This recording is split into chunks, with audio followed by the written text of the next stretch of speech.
The Yoshimoto scandal. There is a current scandal in Japan right now.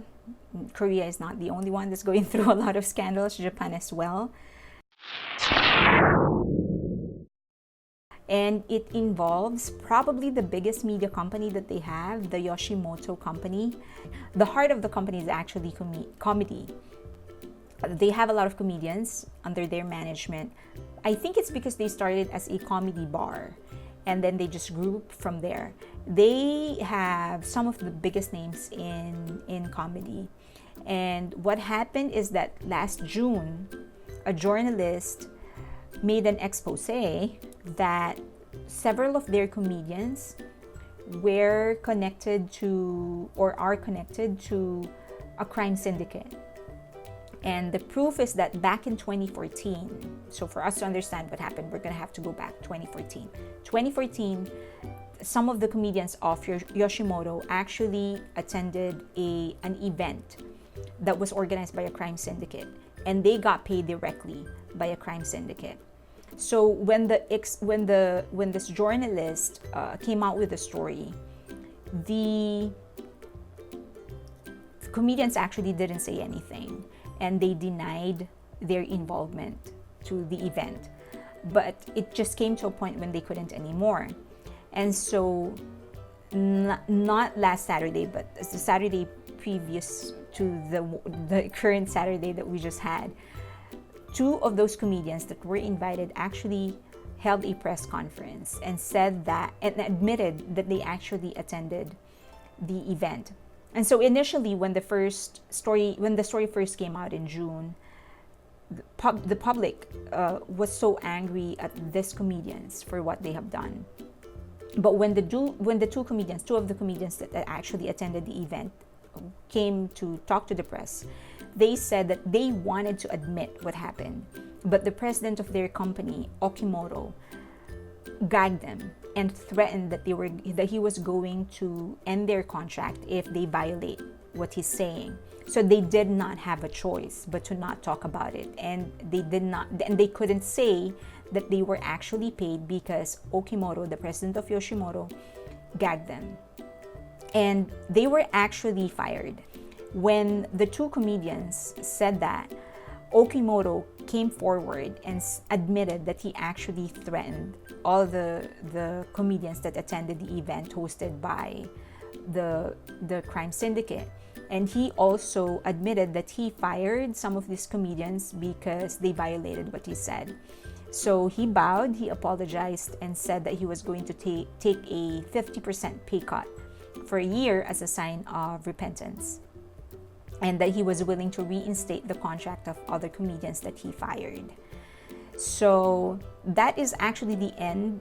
Right now, that's the status. Nothing has happened since then. But the interesting thing is that this came just several months after another management company in Japan, the name is Johnny's, came into light because the Fair Trade Commission of Japan put them under investigation. So Johnny's had a boy band called SMAP. And so SMAP actually ended their contract with Johnny's back in 2016.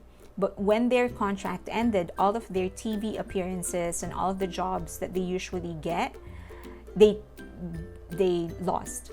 And they were not getting invited anymore. And someone accused Johnny's of pressuring TV networks to not get them and not give them jobs. If they violate that, then this TV networks won't have the talents of Johnny Entertainment, and it's a pretty big company in Japan, a big management company in Japan. Now, another thing is that there is an apparent supposed unspoken agreement between Johnny's and 5 other management companies, the biggest ones in Japan. And the agreement is that if a talent leaves their company, none of the 5 other ones will get them. And so essentially trapping these talents within their company. So I think, but we need to mention that the Fair Trade Commission actually couldn't prove that Johnnies were pressuring or putting pressure on the TV networks not to give former members of SMAP any job. But so I think the only thing that they could do was give Johnnies a warning. But it's been like an open secret that talent management and media companies in Japan, they're very few. That's number one.